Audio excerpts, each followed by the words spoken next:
Bonjour et bienvenue sur gcompris.com. Alors l'intérêt de l'exercice qu'on va traiter maintenant, c'est qu'il permet de bien travailler sur les logarithmes et également d'étudier complètement une fonction avec sa dérivée, son tableau de variation et ses limites. Donc maintenant, appuyez sur pause, cherchez bien cet exercice et si vous êtes bloqué, juste après, je vous donnerai des indications.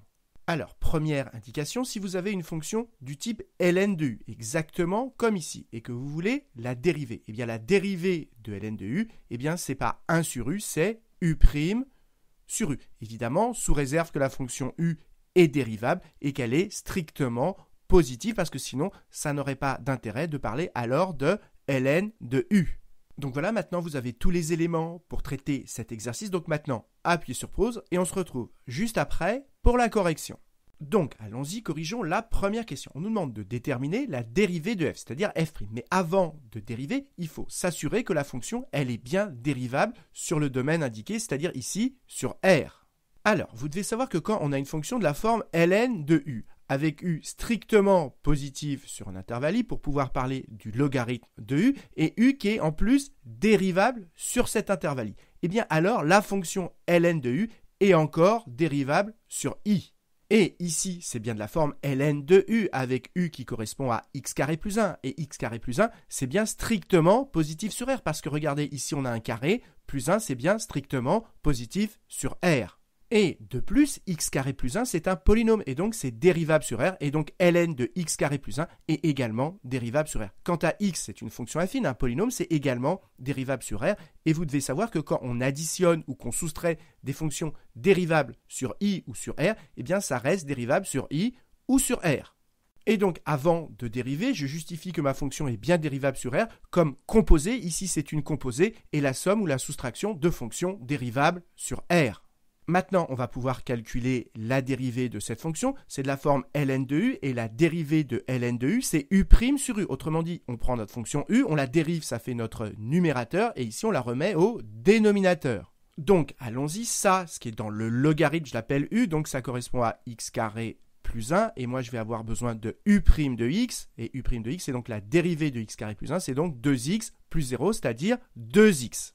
Et donc la dérivée de ln de u, ça va me faire u', 2x sur u, c'est-à-dire sur x carré plus 1. Il me reste à enlever moins la dérivée de x, c'est-à-dire moins 1. Et avant de faire ce calcul, n'oubliez pas d'écrire que ce calcul, il est valable pour tout x réel. Passons maintenant à la deuxième question. On nous demande d'étudier les variations de f. Donc pour cela, on pense à étudier le signe de la dérivée. Si la dérivée est positive, la fonction est croissante. Et si la dérivée est négative sur un intervalle, la fonction est décroissante. Donc il va falloir étudier le signe de la dérivée, c'est-à-dire le signe de ceci. Et vous devez penser, quand vous cherchez le signe d'une expression, à mettre au même dénominateur. Ça, c'est quelque chose de fondamental. Donc ici, il faut penser à mettre au même dénominateur. Donc on va mettre tout sur x carré plus 1. Donc ça va faire 2x moins, ouvrez une parenthèse, et bien ça fait x carré plus 1. Et on retrouve bien que x carré plus 1 sur x carré plus 1, ici ça fait bien 1. Et maintenant, il n'y a plus qu'à arranger, donc ça fait 2x moins x carré moins 1, le tout sur x carré plus 1.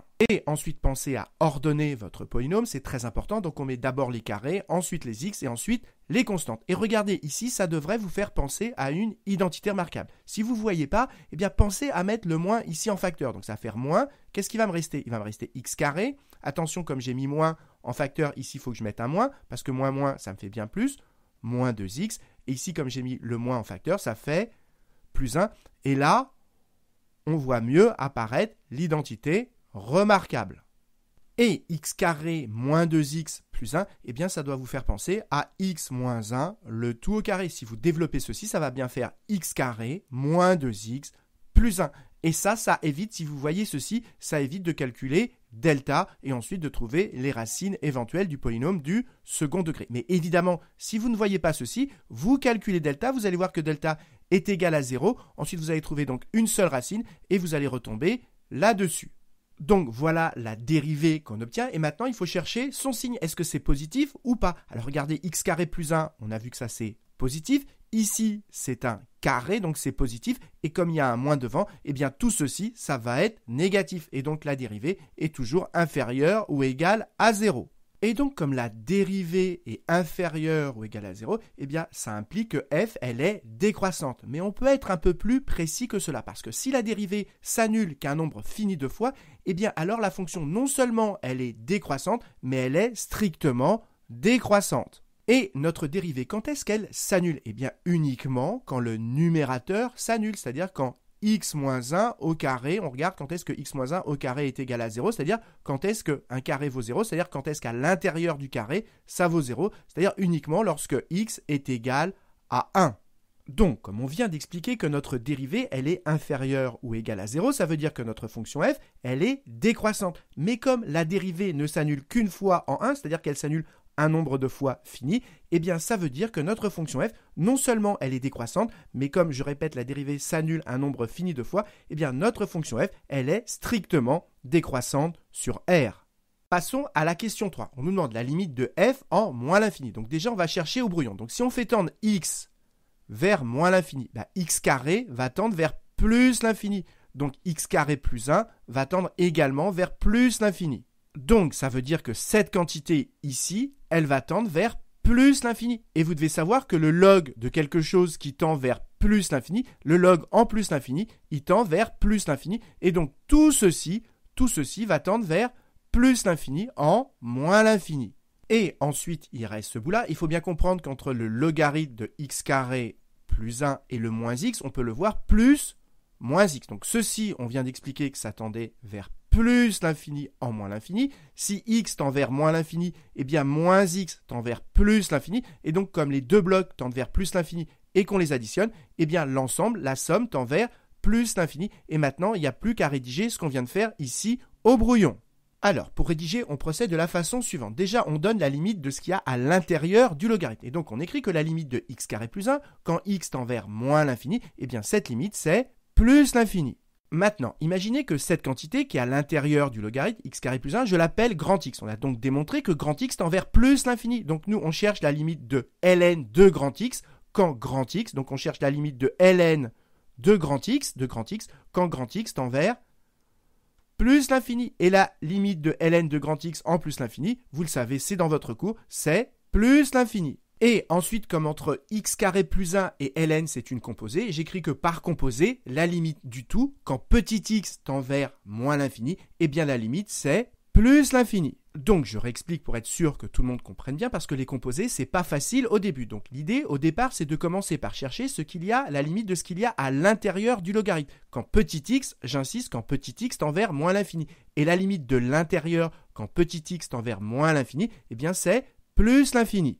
Et donc, comme l'intérieur tend vers plus l'infini, eh bien, la limite de tout ceci, ça revient à chercher la limite de ln de grand X avec grand X qui tend vers plus l'infini. Et vous savez que un logarithme, si la quantité ici tend vers plus l'infini, eh bien, le logarithme tend vers plus l'infini. Et donc, ça veut dire que la limite du tout, quand petit x tend vers moins l'infini, eh bien, c'est plus l'infini. Ensuite, il ne me reste plus qu'à trouver la limite de ce bloc-là, la limite de moins x quand x tend vers moins l'infini, ça fait donc moins l'infini, et donc ça tend vers plus l'infini. Et ensuite, comme entre ces deux blocs, celui-ci et celui-là, en fait, c'est une addition, et que les deux tendent vers plus l'infini, et bien par somme, si on additionne deux quantités qui tendent vers plus l'infini, et bien par somme, l'ensemble, c'est-à-dire f de x, en moins l'infini, tend vers plus l'infini, ce qui termine cette question. Passons à la quatrième question. On nous demande de trouver la limite de f en plus l'infini, mais on nous demande de faire ceci avant. Essayons de comprendre pourquoi. Si on fait tendre cette fois-ci x vers plus l'infini, bien ceci ça tend toujours vers plus l'infini, et exactement pour les mêmes raisons que tout à l'heure, eh bien le logarithme de quelque chose qui tend vers plus l'infini, tout ceci va tendre vers plus l'infini. Mais le problème c'est que cette fois-ci x tend vers plus l'infini, et donc on a une forme du type plus l'infini moins plus l'infini, et donc vous l'avez compris, on a une forme indéterminée, et donc ça veut dire que sans calcul supplémentaire, on n'est pas capable de trouver la limite de cette fonction en plus l'infini. Et c'est donc justement pour cette raison qu'on nous demande de montrer que la fonction f, au lieu de l'écrire comme ceci, on peut l'écrire également comme ceci, parce que cette forme, elle va nous permettre de trouver la limite en plus l'infini, elle sera beaucoup plus pratique que la forme de départ. Donc, allons-y et notez au passage que cette égalité, elle n'est valable que pour x strictement positif, parce que regardez, ici on n'a pas des ln de x carré plus 1, on a des ln de x, et donc x doit être strictement positif. Donc faites attention, je commence mon calcul en écrivant que pour tout x strictement positif, eh bien, je vais partir de la partie gauche, c'est-à-dire de ceci, et je vais essayer de le transformer jusqu'à obtenir ma partie droite. Alors, pour passer de ceci à cela, c'est pas facile. Il faut avoir une idée. Et l'idée, c'est que quand on a une forme indéterminée du type l'infini moins l'infini, il faut penser à mettre en facteur le terme de plus haut degré. Et donc, à l'intérieur du logarithme, il fallait penser à mettre x au carré en facteur. Donc, allons-y, je mets ln et je vais mettre x au carré en facteur. X carré facteur de quoi? De 1 plus 1 sur x au carré. Je ferme ma parenthèse et je laisse moins x, puisque le moins x ici, eh bien, ne me dérange pas. L'intérêt maintenant, c'est qu'ici, on a un produit. Et n'oubliez pas que ln de a fois b, c'est égal à ln de a plus ln de b, toujours pareil, sous réserve que a et b sont strictement positifs. Donc ici, on va pouvoir casser le logarithme en deux. Ça va faire ln du premier, c'est-à-dire ln de x au carré, plus ln du second, c'est-à-dire ln de 1 plus 1 sur x au carré, et n'oubliez pas, il vous reste moins x. Maintenant, vous voyez que ici on a ln de x carré, et ici on a 2 ln de x. Et ça doit vous faire penser à la formule qui est dans votre cours, c'est que ln de x à la puissance n, c'est égal à n, ln de x, toujours pareil, sous réserve que x est strictement positif. Donc ici, ln de x carré, on applique cette formule avec n qui vaut 2, ça va me faire 2 ln de x, plus ce bloc-là, je remets tout, ln de 1 plus 1 sur x au carré, moins x. Et donc, regardez, on a exactement obtenu la partie droite. Donc, on a fait la première partie de la question 4. Et donc, maintenant, on va chercher au brouillon la limite de f en plus l'infini et voir si on la trouve. Alors, si je fais tendre x vers plus l'infini, x carré va tendre vers plus l'infini et 1 divisé par un nombre infiniment grand, eh bien tout ceci, ça va tendre vers 0. Et donc la parenthèse, comme on a 1 plus quelque chose qui tend vers 0, eh bien ça va tendre vers 1. Et ln de quelque chose qui tend vers 1, eh bien tout ceci, ça va tendre vers 0.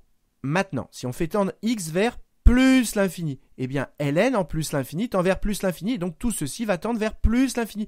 Et ce bloc-là, il tend également vers plus l'infini. Et donc on a encore une forme indéterminée, l'infini moins l'infini. Et donc, il faut penser, dans ces cas-là, toujours pareil, à mettre en facteur le terme prépondérant, c'est-à-dire celui qui pèse le plus lourd. Et entre x et ln de x, celui qui pèse le plus lourd en l'infini, eh bien c'est x. Donc ici, il faut penser à mettre x en facteur entre ces deux blocs, puisque ce bloc-là ne nous gêne pas, il tend vers 0.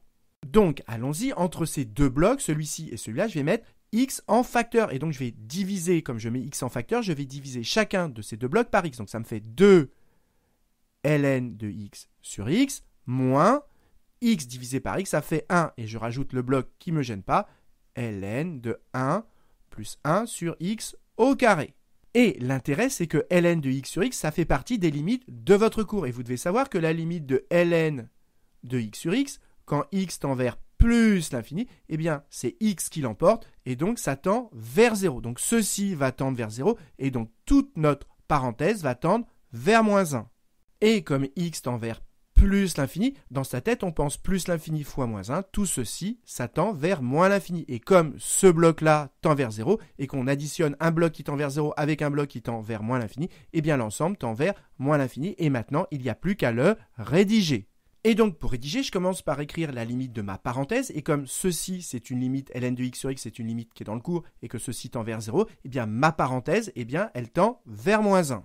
Et comme x tend vers plus l'infini, quelque chose qui tend vers moins 1 que multiplie quelque chose qui tend vers plus l'infini, par produit, eh bien, tout ceci va tendre vers moins l'infini.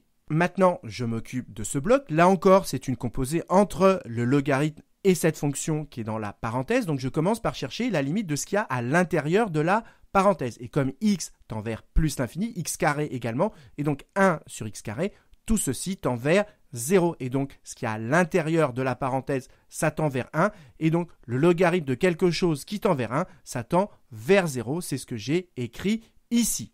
Et ensuite, comme entre ces deux blocs, on a une somme, que ce bloc-là tend vers moins l'infini et que celui-ci tend vers 0. Et donc, par somme, on en déduit que la limite du tout, eh bien, en plus l'infini, la limite, ce sera moins l'infini, ce qui termine cette question.